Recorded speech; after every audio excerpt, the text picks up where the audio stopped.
Pesta akbar sepak bola dunia semakin seru. Semua tim tersisa akan bertanding dengan tekanan yang lebih dari babak sebelumnya. Pada Piala Dunia Qatar ini adalah pertama kalinya mereka masuk ke babak 8 besar dan jadi tim pertama Afrika yang tembus ke semifinal. Edisi sebelumnya, tim ini lolos ke babak 16 besar sebelum dikalahkan sang juara, Prancis, yang juga akan mereka temui di semifinal nanti. Perjalanannya menuju ke semifinal juga nggak terbilang mudah.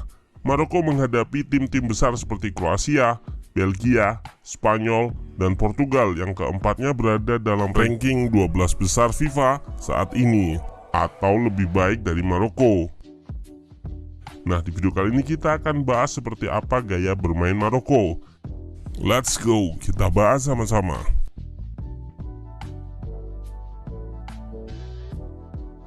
Gak seperti tim reaktif pada umumnya yang menggunakan 5 back, Maroko justru start dengan formasi 4 back, 4-3-3 atau 4-1-4-1. Di laga lawan Spanyol, Maroko baru menggunakan 5 back ketika babak extra time.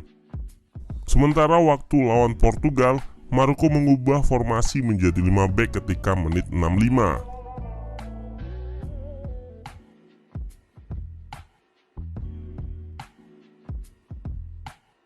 Jadi Maroko sebetulnya nggak langsung menumpuk pemain di belakang, melainkan berusaha menutup ruang dan akan menekan lawan lewat pemain tengah dan depan.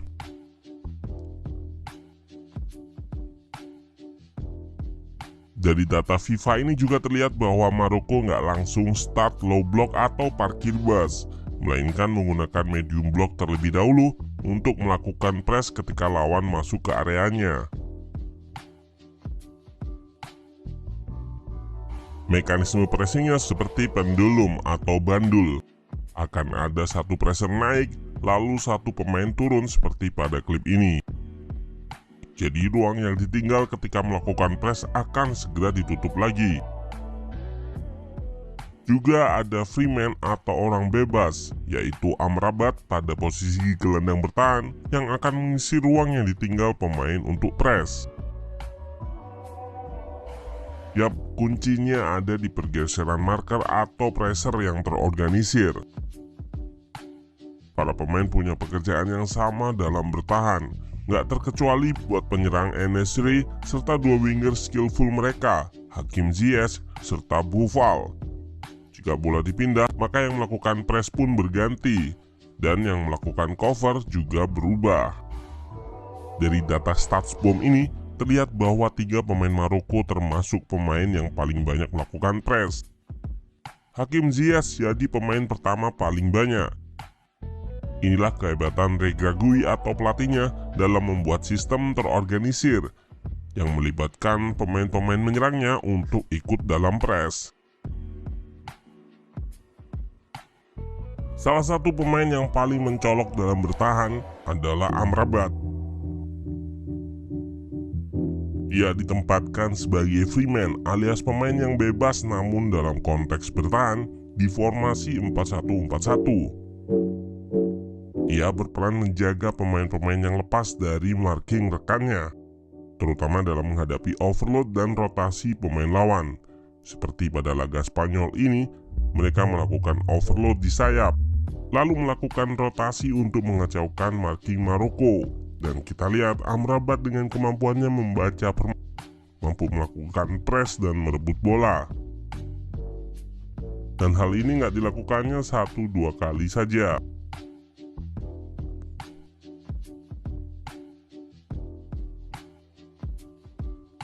Jebakan-jebakan press di tengah ini yang membuat Maroko sulit ditembus. Spanyol menggunakan kombinasi umpan-umpan pendek, namun nggak berani masuk ke tengah. Sementara Portugal melakukan pendekatan lain untuk menembus pertahanan Maroko, yaitu lewat umpan-umpan diagonal dari belakang. Hal ini dilakukan Portugal untuk bypass atau melewati jebakan press Maroko. Memang dibanding Spanyol, Portugal relatif lebih banyak mengancam gawang Bono karena lebih sering masuk ke sepertiga pertahanan Maroko. Walaupun begitu, pertahanan serta penjaga gawang Maroko masih bisa menghalau peluang-peluang yang dihasilkan Portugal.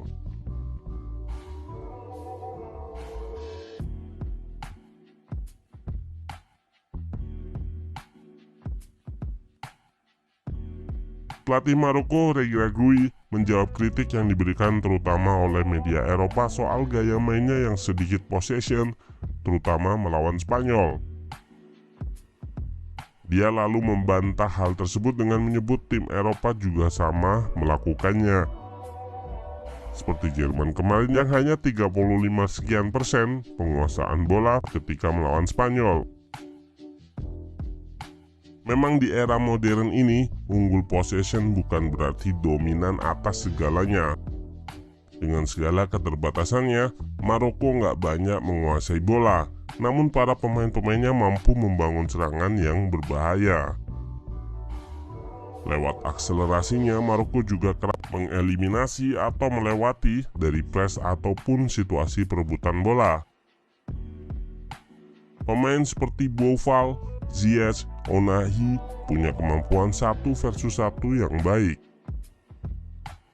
Lalu mereka akan melancarkan serangan kilat ketika pertahanan lawan belum kembali, terutama lewat fullback cepatnya, Achraf Hakimi di sebelah kanan dan Mazraoui di sebelah kiri.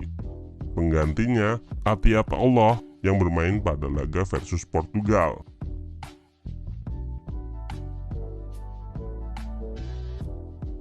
Gol satu-satunya Maroko di laga versus Portugal nggak berasal dari serangan balik, namun lewat akselerasi Ounahi di tengah. Kita lihat secara proaktif Maroko menyerang dengan banyak pemain. Memang bola sempat lepas namun kembali dikuasai Ounahi yang memberikan umpan kepada fullback yang kosong,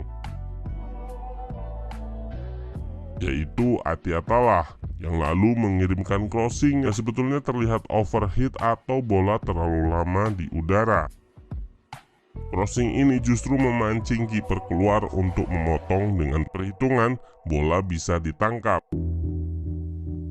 Namun En-Nesyri punya lompatan vertikal yang tinggi dan bola dimenangkannya sehingga masuk ke gawang Diogo Costa. Pembacaan bola yang buruk dari kiper Portugal ini. Gol ini memberikan momentum kepada Maroko dan kita lihat kembali bagaimana akselerasi para pemainnya yang berani memecah press Portugal. Kemampuan ini justru yang gak terlihat di tim yang dihuni Bruno Fernandes dan kawan-kawan. Membuktikan juga bahwa level pressing Maroko di atas Portugal sulit ditembus. Setelah gol ini Maroko bermain lebih reaktif dan mengubah formasi jadi 5 back di menit 60-an. Hanya tercipta 2 tembakan pada babak kedua, sementara Portugal mencatatkan lebih banyak tembakan dan berusaha menggempur gawang Bono. Namun peluang-peluang masih bisa dimentahkan oleh pertahanan Maroko yang padahal ditinggal beberapa pemain pilarnya. Kemenangan ini adalah kemenangan tim kuda hitam atas tim raksasa. Tim yang bermain kolektif serta kombatif secara unit mampu mengalahkan tim dengan kualitas pemain top level Eropa. Dan Maroko sudah mencatatkan sejarah dengan masuk ke semifinal, menggeser sedikit dominasi tim-tim Eropa pada Piala Dunia.